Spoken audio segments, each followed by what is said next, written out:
할렐루야. 사순절 기간 속회의 지도자의 사명을 감당하시는 모든 속장님들에게 하나님의 크신 은총이 함께하기를 주님의 이름으로 축원합니다.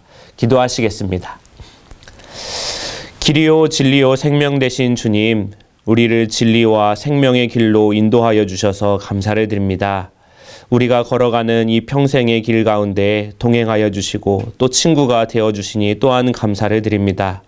주님, 아직은 가야 할 길 위에서 우리가 걸어가고 달려가야 할 길을 위해서 나그네의 심정으로 기도드립니다. 우리가 이 세상 가운데 살지만 이 세상에 속하지 않은 나그네임을 고백합니다. 우리 마음은 늘 정주하여 안정하기를 바라지만 이곳이 우리의 본향인 것처럼 이곳에 속하여 살아가고 싶어 하지만 우리의 참된 정체성은 하나님 나라의 백성임을 늘 기억할 수 있도록 인도하여 주시옵소서. 세상은 자꾸 천국 본향을 향해 가는 우리를 주저앉히려고 합니다. 정주하는 삶에 대한 유혹에 매몰되기 쉬울 이때에 보혜사 성령께서 우리를 흔들어 깨워 주시옵소서. 주님, 인생의 길 위에서 숨을 고르고 기다리며 나아가야 할 길을 바라보기 원합니다. 우리와 함께 하신다는 그 약속을 붙들고 오늘도 나아갑니다.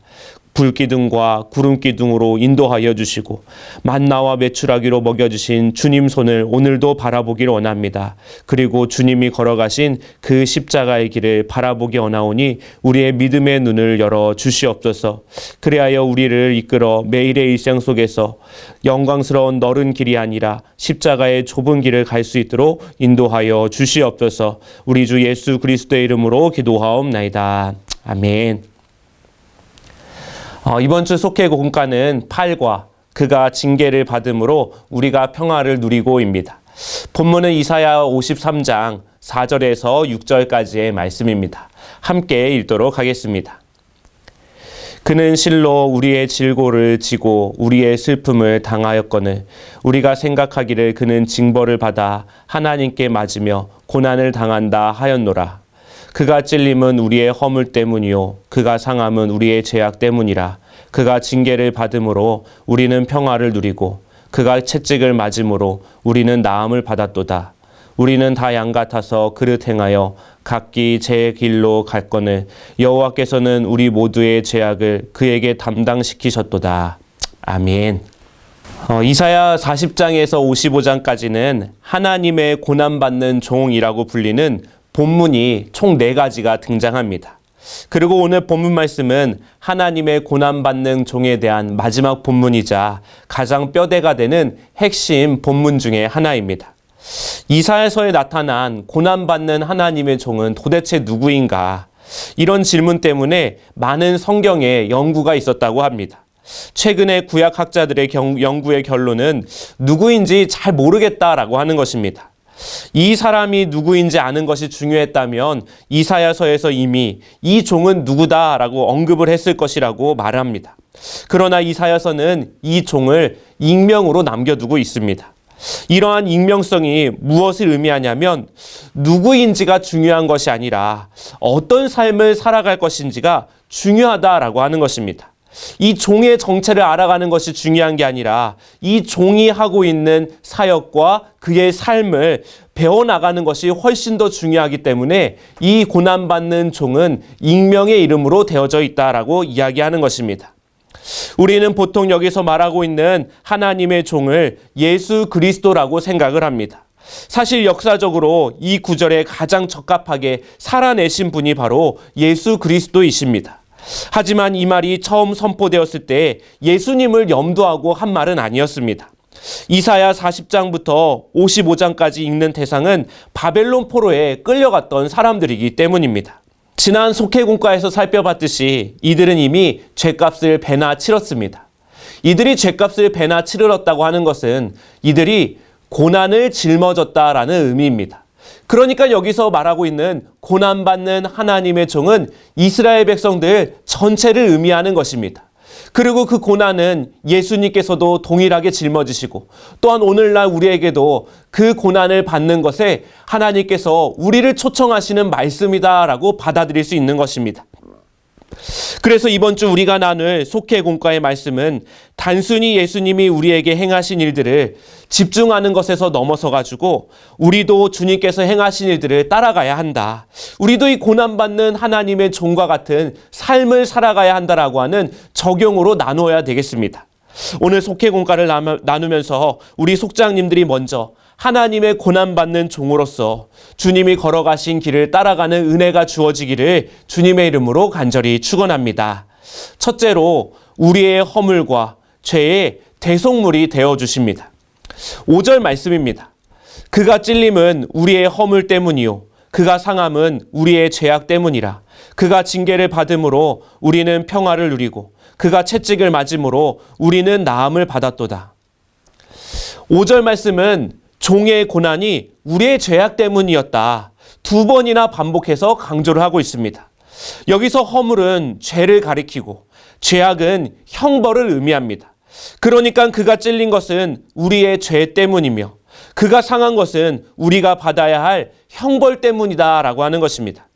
그리고 그의 찔림 때문에 우리는 샬롬, 평화를 누리고 그가 채찍을 맞음으로 우리는 라파, 나음을 받았도다라고 하는 말씀은 이 종의 상처로 인해서 다른 사람들에게 평화와 치유가 주어졌음을 의미하는 것입니다. 결국 죄로 인한 형벌이 종에게 가해짐으로 다른 사람들의 죄가 용서받았다라고 하는 것입니다. 우리는 이것을 대속이라고 부릅니다. 그리고 역사적으로 우리를 대속하기 위해 죽기까지 고난을 짊어지고 가신 분을 우리는 잘 알고 있습니다. 바로 예수 그리스도이십니다. 인간의 몸으로 오신 예수님은 아무 흠도 없는 분이셨지만 우리들의 죄를 위해 십자가에서 죽기까지 대속적인 고난을 감내하셨습니다. 예수님은 자기 죄값을 치르신 것이 아니었습니다. 순전히 우리의 죄값을 치르셨다라고 하는 것입니다. 구약의 제사 중에서도 대속적 죽음을 통해 죄를 사하는 절기가 있었습니다. 바로 대속죄일입니다. 대속죄일이 되면 아사셀을 위한 염소를 제물로 바치게 되어집니다. 레위기 16장 10절 말씀에 아사셀을 위하여 제비 뽑은 염소는 산채로 여호와 앞에 두었다가 그것으로 속죄하고 아사셀을 위하여 광야로 보낼지니라 라고 말합니다. 대속죄일이 되면 제사장 아론은 순연소 머리 위에 두 손을 얹고 이스라엘 자손들이 저지른 온갖 악행과 온갖 반역의 행위 그리고 죄를 다 고백했습니다. 그리고 그 모든 죄를 순염소 머리에 씌웠습니다. 그런 다음 이를 맡은 사람이 순염소를 끌고 광야로 나가게 됩니다. 순염소는 이스라엘의 자손의 온갖 죄를 짊어지고 황무지로 나갔다라고 하는 것입니다. 이 아사셀의 염소는 예수 그리스도를 내다보게 합니다.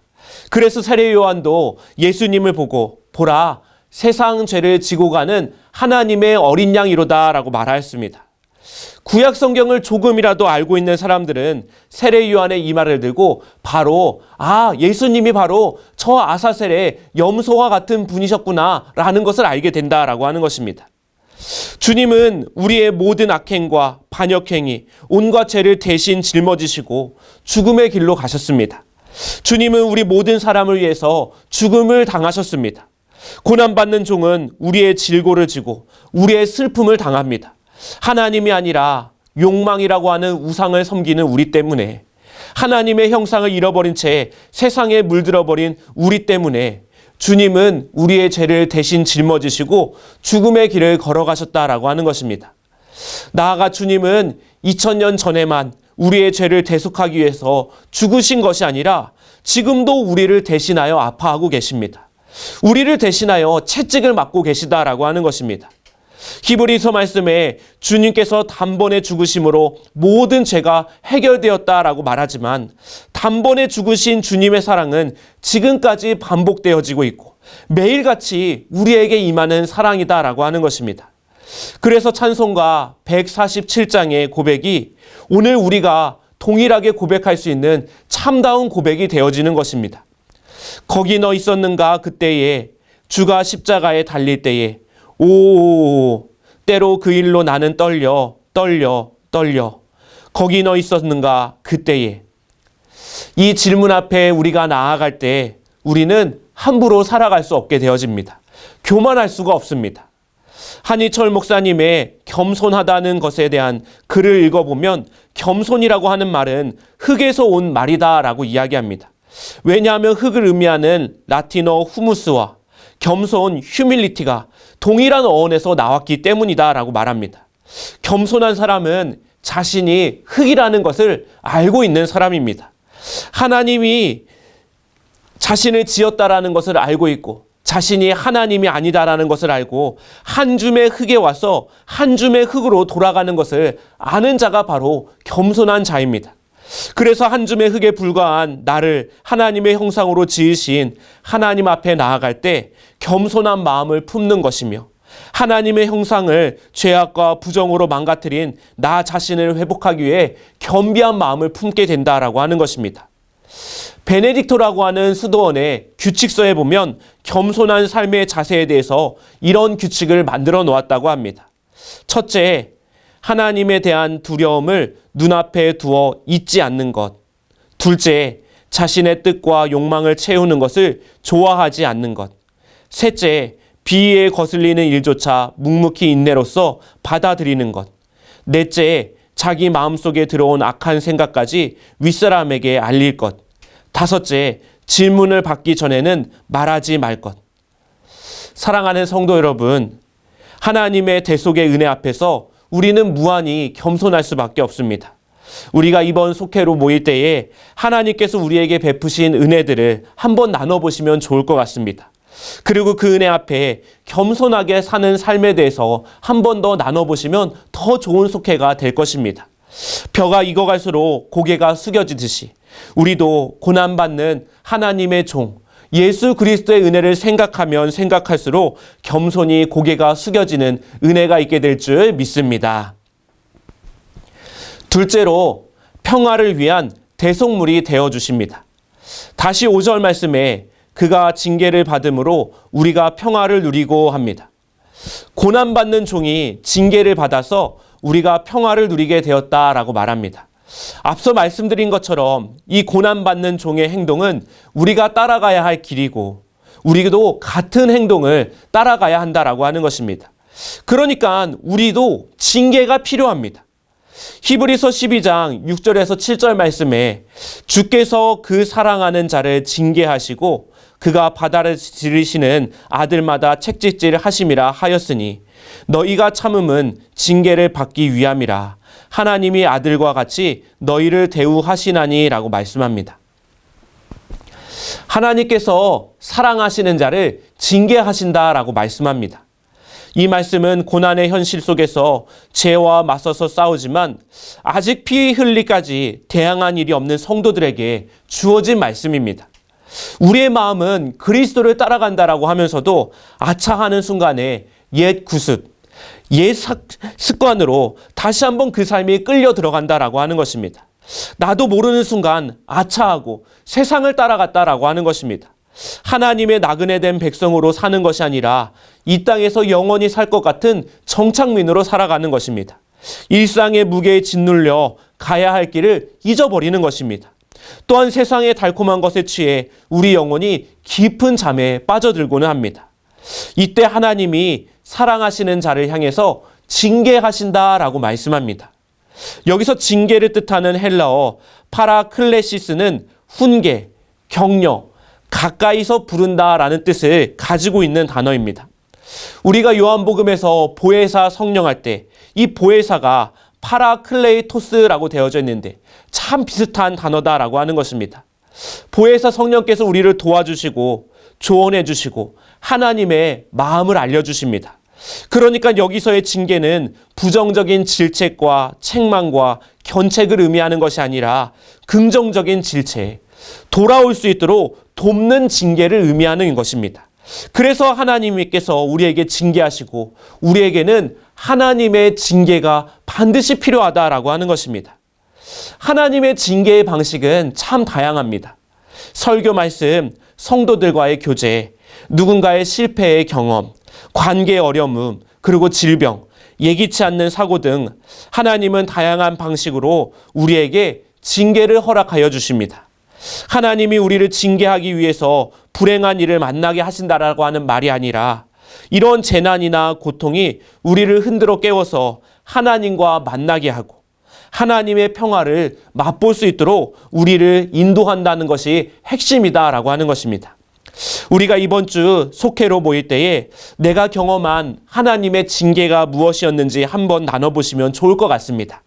하나님이 다양한 방식으로 우리에게 말씀하여 주셨는데 내가 무엇을 어떻게 듣고 또 어떻게 주님께 돌아갔는지 그것을 나눌 때에 우리 인생의 작은 경험이 우리 속원들에게 평화를 위한 하나님의 대속물로 쓰임받게 될 줄 믿습니다. 셋째로 질병의 대속물이 되어주십니다. 다시 5절 말씀에 그가 채찍을 맞음으로 우리가 나음을 받았도다라고 말합니다. 여러분 혹시 피로스의 승리라고 하는 말을 들어보신 적이 있습니까? 피로스는 주전 3세기 아드리아해 건너편에 있는 에피루스의 왕이었다고 합니다. 그는 자신이 그리스의 영웅인 아켈레우스와 알렉산더의 후예라고 생각을 했습니다. 대제국을 건설할 욕망을 품고 있는 그는 로마와의 전투에서 코끼리 부대를 끌고 나가서 승리를 거두었다고 합니다. 그러나 그 전투에서 가까운 친구와 용맹스러운 장군들 그리고 엘리트 병사들을 너무 많이 잃게 되어졌습니다. 그래서 피로스의 승리는 너무 많은 것을 잃어버리고 얻는 승리를 지칭하는 말이 되어졌습니다. 우리가 살아가는 이 세상이 이와 같지 않은지는 돌아보게 되어집니다. 사람들이 상대를 존중하지 않고 멸시하고 조롱하면서 승리를 거두었다고 좋아합니다. 사실 이긴 사람이나 진 사람 모두가 패배한 것에 불과한데 이겼다고 착각하는 것입니다. 오늘 말씀에 종이 고난받는 방식은 몸과 마음 모두 채찍을 맞는 방식이었습니다. 그가 온몸과 마음에 상처가 났기 때문에 우리가 나음을 받았다라고 말합니다. 채찍을 사용해서 평화를 이룬 것이 아니라 세상이 휘두르는 채찍을 그대로 수용해서 평화와 회복을 이뤄내셨습니다. 예수님이 인간이 당할 수 있는 모든 상처를 전인격으로 감당하셨기 때문에 우리의 아픔 또한 치유할 수 있게 된 것입니다. 예수 믿는 사람은 상처 입은 예수 그리스도가 온 우주의 중심이심을 믿는 사람들입니다. 그래서 이웃들의 아픔을 외면하면서 예수 그리스도를 깊이 이해할 수가 없습니다.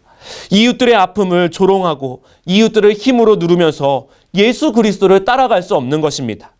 이 세상은 모두를 패자로 만드는 거짓된 승리에 도취된 세상입니다. 우리는 참된 승리에 눈 떠야 합니다. 사랑하는 속장 여러분, 때로는 속상하게 하는 속언들도 있을 수 있습니다.